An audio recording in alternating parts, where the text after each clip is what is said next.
talk to us about that meeting that Vijay had with Governor RN Ravi. It is the first time that he's meeting the governor after launching the political party.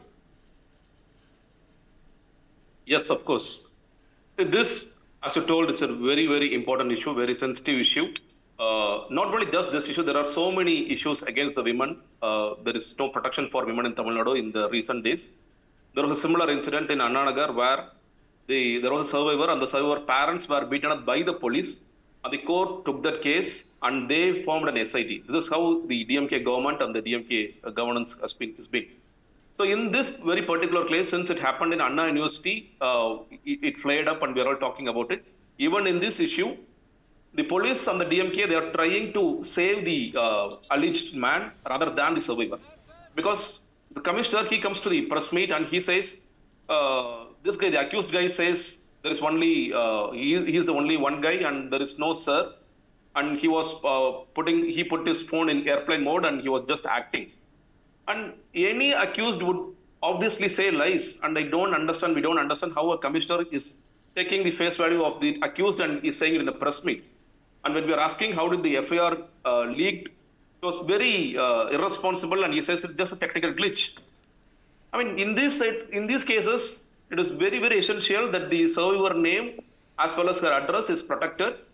And the police should be able to give the confidence. I was expecting from the commissioner that if there are any more girls who went through the same ordeal, they should come forward and you can report to us and we will keep you safe. But unfortunately, here in this case, the commissioner is trying to protect the government. And on the other side, this guy belongs to DMK. This guy is part of DMK. He is close with the minister Ma Subramanian. He is close with the deputy CM MK Stalin. He is a history sheeter. He has got more than 15 cases of he has got so many cases, he's a history sheeter.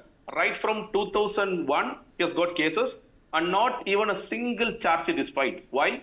Because he is part of this DMK. So because he is part of DMK, he is free to run a biryani shop, he is free to enter into Anna University, he is free to do whatever he wants. And unfortunately, the DMK government as well as they don't see the seriousness of this issue. And that's why the High Court, they took this case as suo motu case and they told what to be done because they were quite disappointed with what is happening in police as well as in the DMK governance. Right. Mr. Jagdishwaran, stay with us. I want to know more about what exactly was discussed in that meeting. If you can, hold on to the thought. But meanwhile, Mr. Muralidharan, let me bring you in at this stage. One is that there is a serious sexual assault case that is going on. The Madras High Court has taken suo motu cognizance, and that becoming a plank for all the opposition parties to latch on to, be it the AIADMK, which has launched the Who Is That Sir and hashtag Save Our Daughters poster campaign, or TVK Chief Vijay, who's gone on to meet the governor. All of these are political statements based on a serious sexual assault case. Exactly, KK. And what's happening is the government is being extremely mute. The CM has not spoken about it. The deputy CM, his son, has not spoken about it. And the minister who's involved, the Ma Subramanian, who's the health minister, he has not opened his mouth because the photos which are circulating are his closeness with the perpetrator. So, having said all this, I mean, this is the current status. And the DMK government hell-bent on, not answering the media or to other political parties or the public at large. So when this is the scenario, I think one by one, every political party is taking a plunge. And obviously, this is going to be a major issue in the coming elections 2026. And this is not the only issue. There are many law and order issues. One is the extreme, prevalence of drugs, drug menace across the state, where we've seen ganja smokers and peddlers chasing police and beating them up. So there is no respect or fear for the police. That's what comes out very clearly in such incidents. Then the TASMAC illicit liquor deaths because of TASMAC exorbitant prices, etc., and which is a completely government-controlled, business, which is TASMAC, which is the liquor business. And apart from that, we have so many lockup deaths. then a huge amount of mining, illegal mining, and shipping out these mined earth and other minerals to other states. Now that's being witnessed by people, and it's all of these are there in the social media for anybody to access. So the law and order is a big question, and it's under the chief minister, and he has not opened up. That's what is hurting the people, and the opposition parties are taking advantage of. Right. So KV whatever Lakshmanan, protest, there's yeah, not been a go ahead. word in from the DMK on the matter so far. That's what Muralidharan is telling us, and it's about time, isn't it? The pressure has been building for the whole of last week, and now every single political party worth its salt is ensuring that the case is taken up. It's now become national headlines. Absolutely right. It's a ghastly incident. It should not have happened. But unfortunately, it has become the standard operating procedure of all political parties and all political leaders whenever they are faced with similar instances. Like, say, Sandesh Khali in Bengal. Of course, it later on transpired. We all know what has happened in that. But say, look at the Nirbhaya case also. So, yes, the opposition has got a big issue on its hand, and it is for the first time that we are seeing even the AIADMK stirring and launching into an agitational mode, which for whatever reasons it was silent all these while and giving DMK a free run.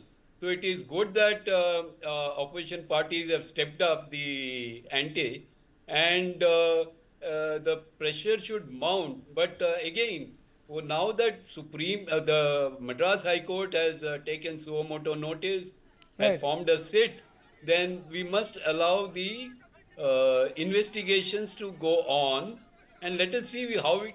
And nobody is holding any brief for anyone here.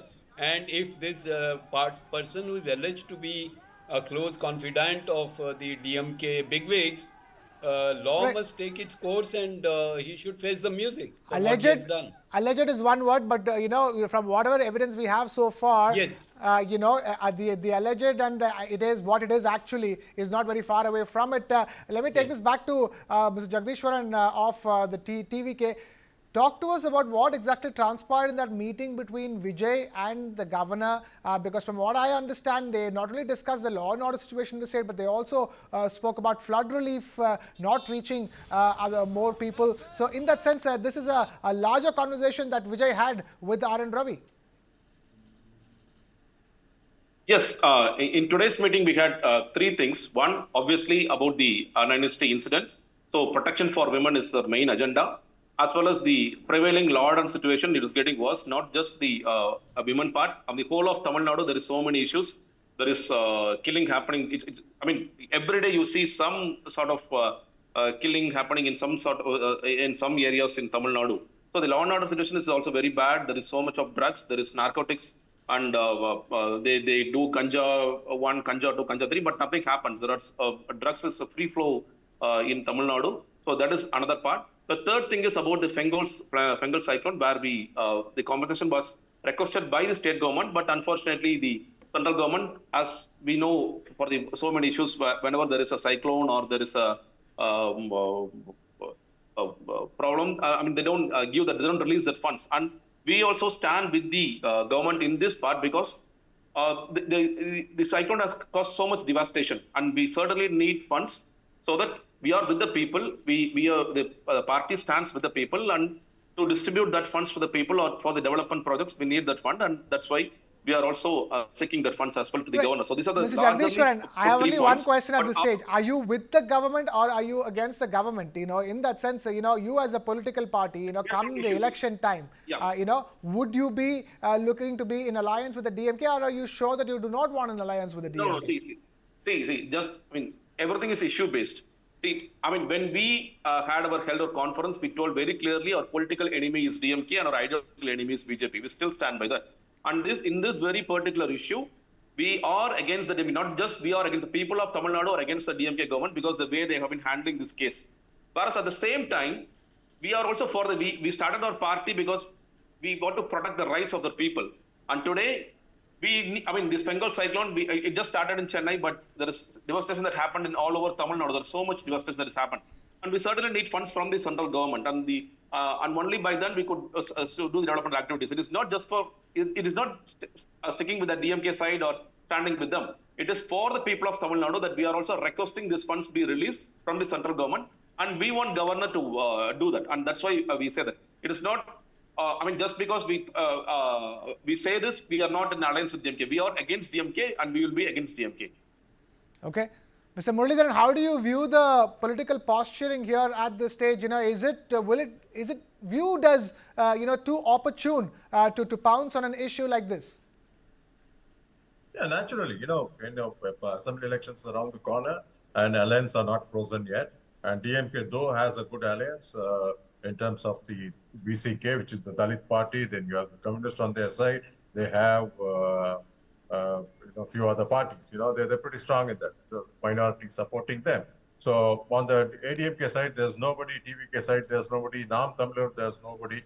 And DMDK, obviously, they will go with ADMK.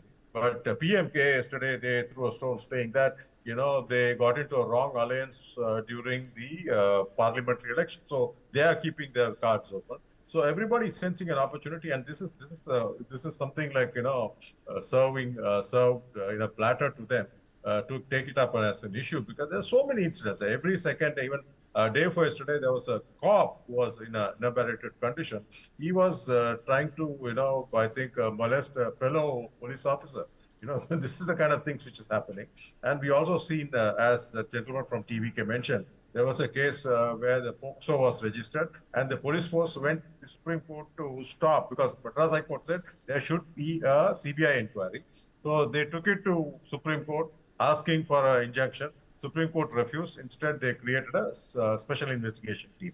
Similarly, in the Kallakurchi, which is the liquor deaths, again, the Madras High Court said there should be a CBI inquiry, for which too they went to Supreme Court and got their nose, whatever. So these are things which is happening, and people are watching this, and things are not great. And another thing very important is the police doing their duty? They are more busy in arresting people like YouTubers, who are general public, Right. who are making comments in social media, etc.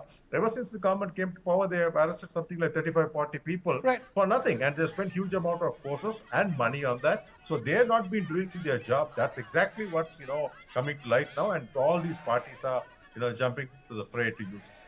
Right, Mr. K.V. Lakshmanan, the question here is that, has this happened too often with the DMK, and also the timing of it all leading up to the state elections? In that sense, has the DMK, responded well to all these crises, including this one? No, even in the past, DMK never responded positively to their governance style itself has been such that they never repeated. It's only Mrs. Jayalalitha who managed to break that cyclical nature and re-entered the assembly, or re-won the assembly 2 consecutive terms. But here already the government is facing, as my fellow panelists have also highlighted, that there are many issues that are confronting the DMK as a ruling party. But fortunately for it, the opposition is fragmented. It seems fragmented as of now. The entry of Vijay, we don't know whom he will damage, whether, and anyway, the alliances are not yet crystallized. So it will all depend if people are hedging now. PMK may or may not go with BJP. And we all were surprised when BJP kicked out AIADMK from its alliance, and we all know what happened to both AIADMK and BJP. Both ended without any seat. Maybe they would have won 4 or 5 that fought together. I mean, that's an outsider's view. But now it's an alert notice. The Stalin government is on notice. If it doesn't wake up and start governing and delivering governance, and to be seen as delivering governance with a fair amount of justice, it may face turbulent times.